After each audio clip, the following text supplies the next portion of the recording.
Hello বন্ধুরা, কেমন আছেন সবাই? আশা করি সবাই ভালো আছেন। বন্ধুরা, আমাদের গল্পগুলো যদি ভালো লাগে অবশ্যই লাইক করবেন আর কমেন্ট করে জানিয়ে দিবেন।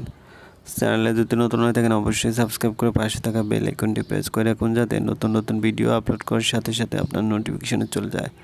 আজকের গল্প সূর্যযান পর্ব 3, লেখিকা নিশাত তাসনিম নিশি। সরি, আমি ভেবেছিলাম আম্মু।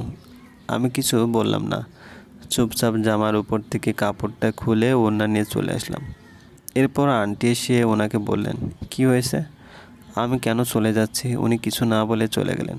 সেদিনই অস্বাভাবিক ঘটনা ঘটেছে। কিছুক্ষণ পর উনি বললেন, তুমি বুঝতেছো না কেন? যা বলতেছো তা সম্ভব নয়। আমরা কি কাপল নাকি যে এসব করব? আমি ওনার কথায় কান না দিয়ে চুপ করে রইলাম। এরপর উনি ধীরে এসে আমার মাথার কাছে বসলেন। মাথায় হাত বুলিয়ে দিয়ে আদুরে গলায় আমাকে অনেকক্ষণ লেকচার দিলেন। শেষমেশ উনি বললেন, তুমি যদি তোমার ফ্যামিলিকে আমাদের বিয়ের জন্য রাজি করাতে পারো তাহলে আমি নিদ্র কথা দিচ্ছি, তুমি যা বলবে আমি তাই করব। আমি চট করে উঠে বললাম, সত্যি? উনি আমাকে আশ্বাস দিয়ে বললেন, অবশেষে ওনাকে প্রমিস করিয়ে দম নিলাম। তারপর চুপচাপ দরজা খুলে ঘরে চলে আসলাম। বাইরে হতে দেখলাম আন্টি আর ভাবি আমাদের দিকে তাকিয়ে আছেন। আমি ওনাদের পাত্তা না দিয়ে চলে আসলাম। ঘরে আসতে মায়ের হাজার প্রশ্নের সম্মুখীন হলাম। কোনো রকম জবাব না দিয়ে রুমে চলে আসলাম। মাথায় শুধু একটা কথাই ঘুরতেছে, কিভাবে রাজি করাবো।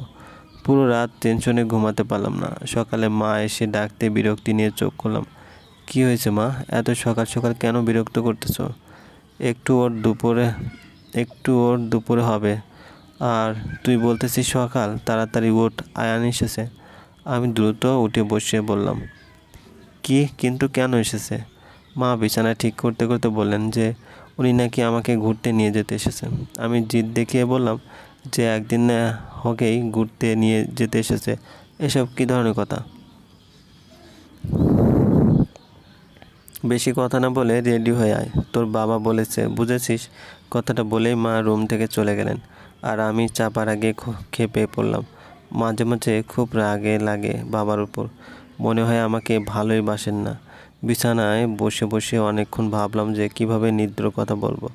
তখনই চট করে বুদ্ধি আসলো যে আয়ানকে দিয়েই ব্যবস্থা করব। কিভাবে করবে সেটা ওর ব্যাপার। বাসা থেকে খুশি মনেই আয়ানের সাথে বের হয়েছে। আমাকে খুশি দেখে সবাই কিছুটা চমকে গিয়েছিল। আমি সেদিকে পাত্তা দিলাম না। প্রায় মিনিট 20 আগে বের হয়েছি ঘর থেকে। গাড়িতে বসে আছি দুজনেই, কারোর মুখে কোনো কথা নেই।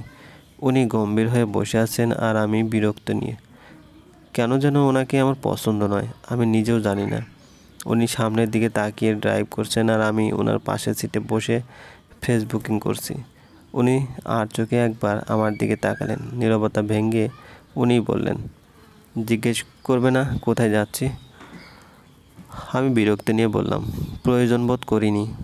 এরপর আবার নীরবতা। উনি কেমন রিকোয়েস্ট করেছে সেটা খেয়াল করিনি, কারণ আমার পুরো মনোযোগ ফোনের স্ক্রিনের উপর ভেসে ওঠা নিদ্রের মুখে। আমি নিজেও জানি না কেন এত ভালোবাসি ওনাকে।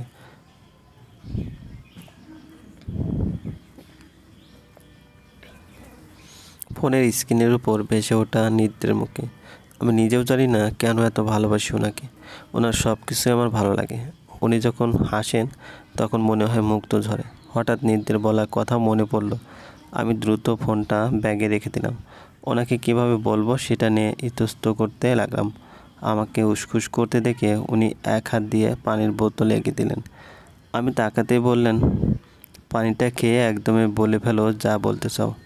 আমি চমকে উঠলাম। উনি কীভাবে বুঝলেন আমি কিছু বলতে চাই?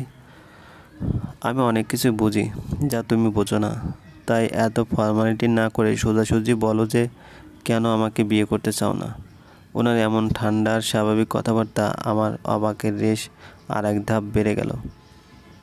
উনি কীভাবে বুঝলেন আমার ভাবনা চিন্তার মাঝে? উনি আবারও বললেন, চিন্তা পরে করতে পারবে, আগে বলো কেন চাও না।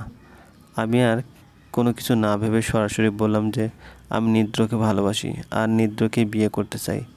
উনি সাথে সাথে গাড়ি থামিয়ে দিলেন। আমার দিকে এক পলক তাকিয়ে জিজ্ঞেস করলেন, নিদ্রকে কি আমাকে নিদ্রকে কি আমাকে ভালোবাসে? আমি বললাম, জানি না, তবে উনি বলেছেন আমি যদি আমার পরিবারকে রাজি করাতে পারি তাহলে উনি বিয়ে করবেন। আয়ান কিছুক্ষণ চুপ করে রইলেন। কেন যেন মনে হচ্ছিল ওনার নিঃশ্বাস আটকে আসছিল। উনি পকেট থেকে ফোনটা বের করলেন। এরপর কাউকে ফোন করে বললেন, এখনই নিদ্রকে ফোন দিবি আর আমাকে কানেক্ট রাখবি। ওকে শুধু জিজ্ঞেস করবি নূপুরের ব্যাপারে ওর ফিলিংস কেমন। ও পাশে কি বলল কিছু শুনলাম না, তবে কয়েক সেকেন্ডের মধ্যে ফোনের স্পিকারে নিদ্রের আওয়াজ ভেসে উঠল। আমি কান খাড়া করে ওনাদের কথাবার্তা শোনার প্রস্তুতি নিলাম। একটু পর নিদ্রকে ওই ছেলেটি প্রশ্ন করলো, দোস্ত সত্য কথা বলবি, চারতলা নূপুরের ব্যাপারে তোর ফিলিংস কী রে? নিদ্র একদম রেগে বলল, বুঝি না সবাই শুধু নূপুর নূপুর কেন করছে, বাসার সবাইও নূপুর নূপুর করছে। ওদের হাজার প্রশ্নে বিরক্ত হয়ে ঘর থেকে বের হয়ে এসেছি। নিদ্রের কথা শুনে আমি আর চোখে আয়ানের দিকে তাকালাম। ওনার মুখে তেমন কোনো পরিবর্তন দেখলাম না। ছেলেটি আবার বলল, দোস্ত রেগে যাচ্ছিস কেন, কী হয়েছে বল? নিদ্র এবার নরম গলায় বলল, এত বছর থেকে যে ফিলিংস লুকিয়ে আসছি তা সবার সামনে চলে আসছে, আমি কি করব বল? ছেলেটি চুপ করে রইল। নিদ্র আবার নিজেই বলতে লাগলো, আমার না খুব কান্না পাচ্ছে। তোরা তো সবাই জানিস নূপুরের প্রতি আয়ানের ফিলিংস কেমন, কিন্তু কখনো আমার ফিলিংস জেনেছিস? আমি না নূপুরকে খুব ভালোবাসি রে, কিন্তু ওকে কখনো বলিনি। নূপুর আমাকে আরও অনেক আগে থেকে ভালোবাসে, আমি সেটা বুঝতাম, কিন্তু কখনো প্রশ্রয় দিতাম না ওর ফিলিংসকে। কেন করতাম জানিস? কারণ আমি কোনোভাবেই নিজের বন্ধুকে ধোঁকা দিতে পারবো না।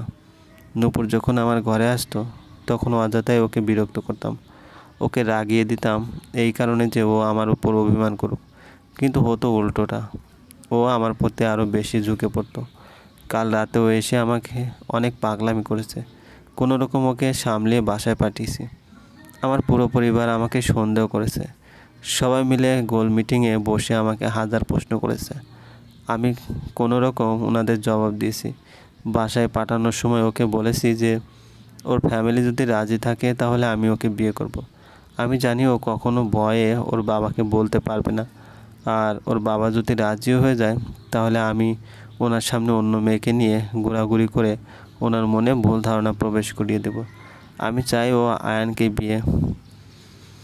পুরো কথা শেষ হওয়ার আগেই আয়ান ফোনটা কেটে দিল। এতক্ষণ একটা ঘোরের মধ্যে ছিলাম, ওনার ফোন কাটার সঙ্গে সঙ্গে ঘোর ভেঙে গেল। আমি ওনাকে কিছু বলতে যাব তার আগে উনি ফোনটা সিটের উপর জোরে ফেলে দিয়ে আমার হাত থেকে পানির বোতল কেড়ে নিয়ে ঢকঢক করে পানি খেতে লাগলেন। এরপর নাকে মুখে পানি ছিটে দিলেন। ওনাকে অস্থির দেখে আমি আর কিছু বললাম না। আমি দৃষ্টি সরিয়ে বাইরের দিকে তাক করলাম। মনটা কেমন উৎফুল্ল হয়ে গেল। নিদ্র আমাকে ভালোবাসেন, ইচ্ছে করছে এক ছুটে নিদ্রের কাছে চলে যেতে, ওকে শুয়ে দিতে। আমার ভাবনা চিন্তার মাঝেই আয়ান আমাকে কোমল কণ্ঠে ডাক দিলেন, নূপুর বলে। আমি হালকা কাত হয়ে ওনার দিকে তাকালাম। ওনার দৃষ্টি দেখে মনে হলো উনি আমাকে কিছু বলতে চান। উনি কিছু বলবেন তার আগে আমি কান্নামাখা কণ্ঠে বললাম, দেখেছেন নিদ্র ভাইয়া কী বলেছে? আপনি প্লিজ আমার আব্বুকে বলেন যে আপনি আমায় বিয়ে করতে চান না। প্লিজ ভাইয়া, আপনার সামনে হাত জোর করছি, প্লিজ। আমার আকুতি মিনতি ওনার কান পর্যন্ত পৌঁছেছে কি না জানি না, তবে এতটুকু জানি উনি যদি না মানেন তাহলে আমি উল্টোপাল্টা কিছু করে ফেলব। উনি কোনো কথা না বলে গাড়ি থেকে বের হয়ে দরজাটা ঠাস করে লাগিয়ে চলে গেলেন। উনি বের হতে আমি কেঁদে দিলাম, কোনো রকম নিজেকে সামলিয়ে শক্ত করলাম। কিছুক্ষণ পর উনি ফিরে এসে গাড়ি স্টার্ট করলেন। আমি ওনার দিকে আশা ভরা দৃষ্টি নিয়ে তাকিয়েছি জবাবের জন্য। অনেকক্ষণ পর উনি সামনের দিকে তাকিয়ে আমাকে বললেন, চিন্তা করো না, তুমি যা চাইছো আমি সেটার ব্যবস্থা করে দেবো। ওনার কথা শুনে আমি বিস্ময়ে হা হয়ে গেলাম। উচ্ছ্বাসিত কণ্ঠে বললাম, সত্যি? উনি কেমন করে যেন আমার দিকে তাকালেন। আমি মাথা নিচু করতে তাচ্ছিল্যে হাসি দিলেন। আমি অপরাধীর মতো দৃষ্টি নিচের দিকে তাকালাম। উনি জোরপূর্বক হেসে আমাকে বললেন, সত্যি, তবে একটা শর্ত আছে। আমি সঙ্গে সঙ্গে বললাম, আমি আপনার সব শর্তে রাজি। উনি সিরিয়াসভাবে বললেন, ভেবে বলছো তো? বুকের ভিতর মোচড় দিয়ে উঠল। আবার এক অজানা ভয় হতে লাগলো। উনি কি চাইবেন এটা ভেবেই অস্থির হয়ে উঠলাম। এরপর প্রশ্নবিদ্ধ চোখে ওনার দিকে তাকালাম। উনি এবার হেসে দিলেন, হাসি মুখে বললেন, রিল্যাক্স, আমি তেমন কিছু চাইবো না। তোমার কপালে ঘাম বেয়ে পড়ছে, এত ভয় পেয়েছো নাকি? আমি কপালে হাত দিয়ে দেখলাম সত্যি কপালে বিন্দু বিন্দু ঘাম জমেছে। উনি টিস্যু এগিয়ে দিয়ে বললেন, মুছে ফেলো। আমি ছো মেরে টিস্যু নিয়ে ঘাম মুছে ফেললাম। চলবে। গল্পটি ভালো লাগলে অবশ্যই লাইক করবেন আর কমেন্ট করে জানিয়ে দেবেন। আর চ্যানেলে যদি নতুন হয়ে থাকেন অবশ্যই সাবস্ক্রাইব করে পাশে থাকা বেল আইকনটি প্রেস করে রাখুন, যাতে নতুন নতুন ভিডিও আপলোড করার সাথে সাথে আপনার নোটিফিকেশন